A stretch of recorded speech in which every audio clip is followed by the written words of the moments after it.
Hi, hello, hey guys. Okay, if you are on YouTube, I'm doing something different. Welcome to the something different. If you're on TikTok, I'm doing what I normally do on TikTok on YouTube. So if things change, this is what it'll be. And I won't do this like exposition that'll lead you in. And if they don't, I might add these to YouTube for my YouTube people. I don't know. We're trying something. So, uh, ThamePo episode 5.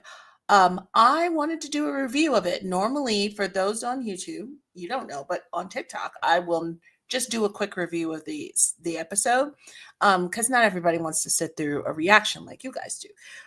And so I want to be able to still provide that, and I'm trying to find out where's the right place for that. So I'm going to try here. I'm going to try like this.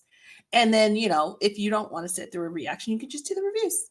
So let's talk ThamePo episode 5. Okay. I'm used to starting and stopping with my TikTok.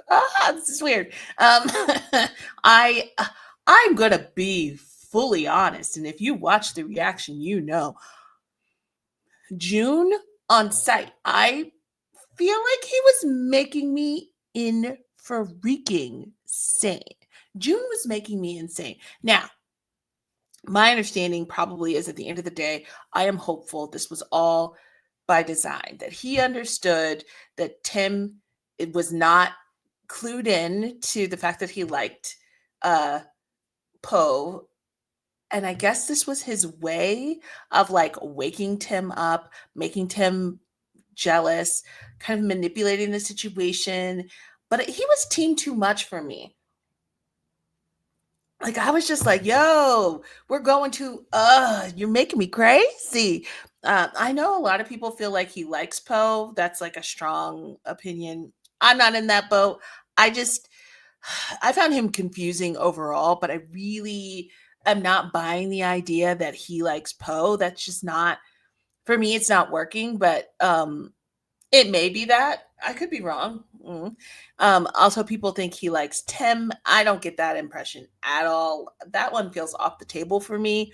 But again, I could be wrong. It's just not the vibes that he's giving.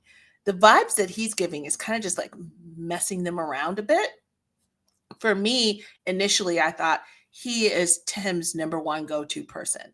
And all the things he used to go to June for, he was now going to Poe for. And this was what was leading kind of a level of more of a friendship jealousy in which he needed to like tamp Poe down and maybe make sure Poe's gone when the time is time. But I don't know. This episode changed that for me. I don't know if it's simply just friend jealousy. He did it. He put in work. He put in work this episode. He would not take his foot off their neck. And he moved them around like game pieces the whole time. And it was making me insane, but also maybe for a reason. I don't know. He's confusing. He's written in a very confusing way. See, on TikTok, I could pause and cough, and you guys wouldn't know. Okay. I'm also doing this late at night. Maybe not my best choice. What else? What else? So we started the episode knowing that, more about the conversation they had and how it ended and how he was kind of jealous of the freedom that Tim was jealous of Poe's freedom. Poe was kind of like, oh, you have people to take care of you all the time. But Tim was like, I can't be out in the world. I can't just walk around the way that I want to. But he said, I will be there to be by your side when you need me. Somebody needs to take care of you. I remembered I can pause. So, yeah. So, Tim says that, okay, I'll be that one that walks by your side. And then we have that iconic moment at the beginning where, Poe is in his dreamland and he's walking across the street and he looks to smile and it's June. It's June next to him. June. And that was like the moment June was like, I'm going to work your nerves this whole episode. Now, the episode was really centered around Nano and getting Nano back into the group and like what was the missing piece for him. And we were all like speculating what it would be. But his was really centered around fear and fear of like, what would he be without them? And the fear of losing them again. If I come back to you, if I put my trust back in you, I could lose you again. And then what? And who am I outside of this group? And like he'd gone and done all of these things, and he's so good at so many different things. Them looking in awe while he built the tent and did all the stuff and made them like a 5-star meal in the woods was amazing, because you kind of got to see them. I think they needed to appreciate him more, and they needed to have a reminder of like how capable he was, so that they could then like fill that back into him and he could feel that for himself. um but then we got that juxtaposition of Poe losing his relationship, and I just think the loss of his ex really just changed the trajectory of his life, and it really like altered him in so many different ways, because he didn't it wasn't just his ex, it was his livelihood, it was things that he had put so much of himself into. He lost in that relationship, and he lost any confidence he had in himself. And so with each of these situations, there's a piece that he can connect to and understand that's affected him through that breakup. And so with Nano, once he saw the Instagram post and he saw him jumping from thing to thing to thing, he knew, okay, this is my connector piece. This is where we can talk and meet each other. And it was what he needed to hear and understand, that, yes, this could end, but you're more capable than all of us in a lot of ways. Um, but and also that there was more of a conscious effort by all of them coming back into this to stay together. They really do want to be in this group and stay together as a group. The not manager type person, um, that is in and out of this, that is so unbothered and can just really doesn't want to do his job, is so interesting to me, because I think we all feel like in any of these companies there's probably several people like that. So his just need to not he just does not want to be there or do the work, would rather pass it off to anyone else. And I think we know those people in our own day-to-day jobs as well. So that was interesting. Or I'm curious where they go with that particular character. But back to Poe and Tem and freaking June. Thank God for Pepper. I think, if I'm being fair, and if I think June is doing what I think he's doing and not just being a shit stirrer, because that's what he feels like right now. But if he's like really like, I gotta wake Tim up, then we needed Pepper to come in and close the deal, because Pepper sat down and was just like, hey, listen, this is what's going down. This is the issue. I was really shocked to hear him say he didn't like anyone before, which also tells me that June was completely lying about everything. Like, all of what he was doing was a setup. All of what he was doing was to just cause strife and trouble. He made me so mad the whole episode.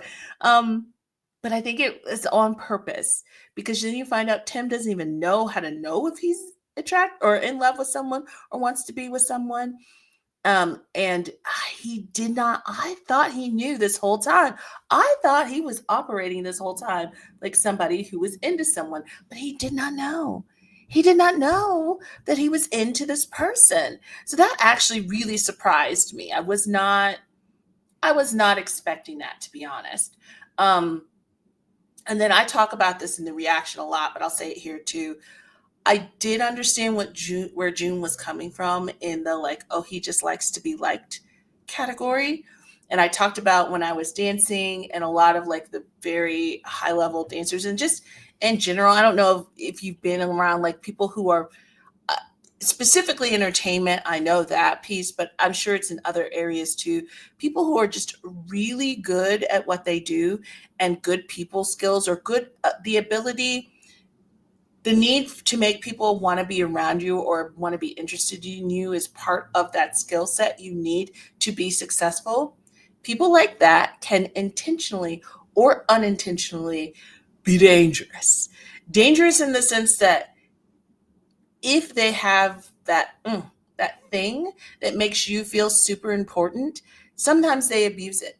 Sometimes they use it and they have no intention of ever actually making you an important person in their life, but you read all the signs of, oh, we're family, we're friends, we're super duper close, right? Like you believe in everything that they're putting down, but this is just what they put down.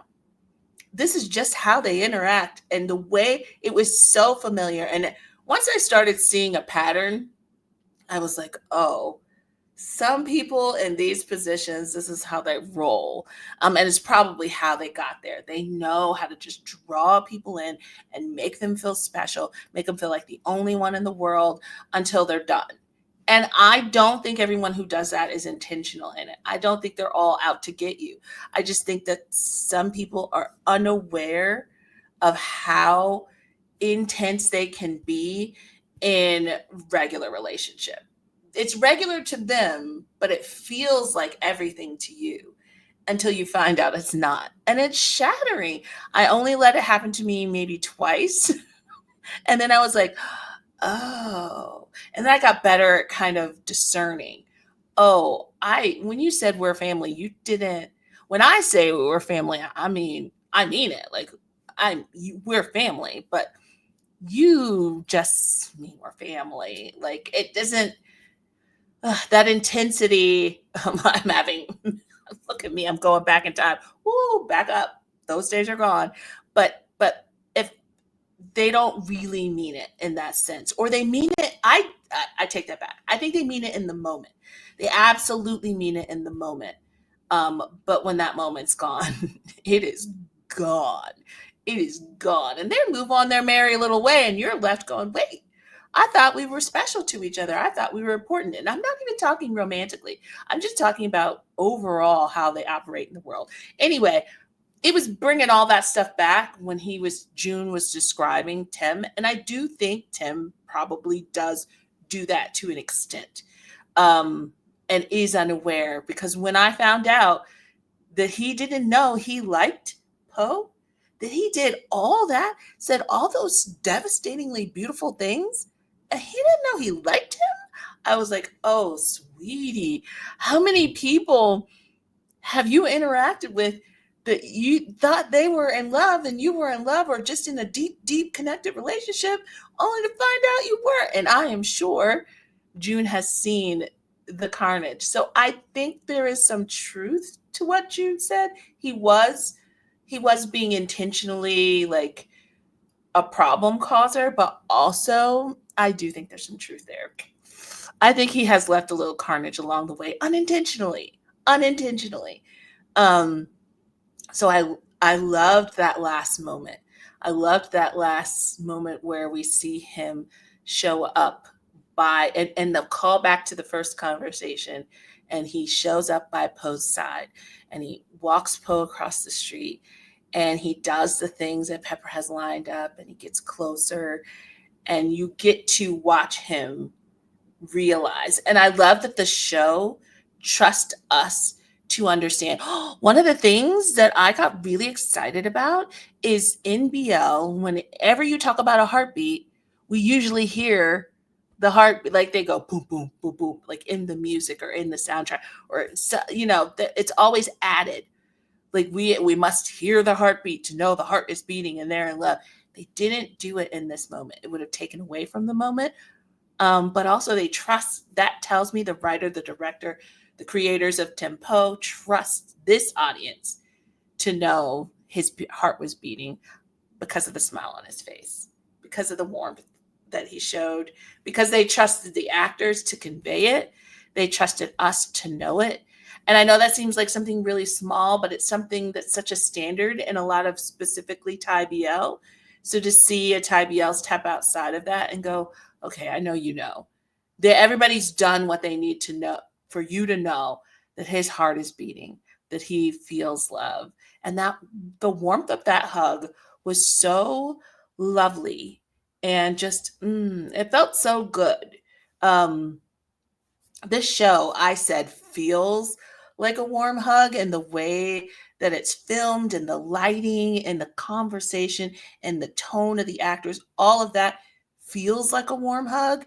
And so in this moment, we got to see like the physical representation of what this feels like to watch to me. And I life is lifing. So these warm spots and shows like this that allow us into a really sweet, kind place feels really refreshing. Okay, that one a little. No, I would have just done two parts. This is what I normally do on TikTok when I finish an episode. So we're going to try to do it here. So to my YouTube friends, uh, this is happening now. And to my TikTok friends, I don't want to lose you. So if you came here, yay, I love you so much. Thank you. I will totally not put in the universe that it's going anywhere. My hope is that we don't lose it, but I also want to make sure that we're secure either way. I can keep talking to you and you can keep talking to me and we can keep doing what we do. So have a lovely whatever. It's the weekend. I got to go watch some shows for Patreon. I'm going to go watch Spare Me Your Mercy and I Feel You Linger in the Air. And I'll see you guys in the next one. I guess I'm doing this now. Okay, bye. Yeah. Bye.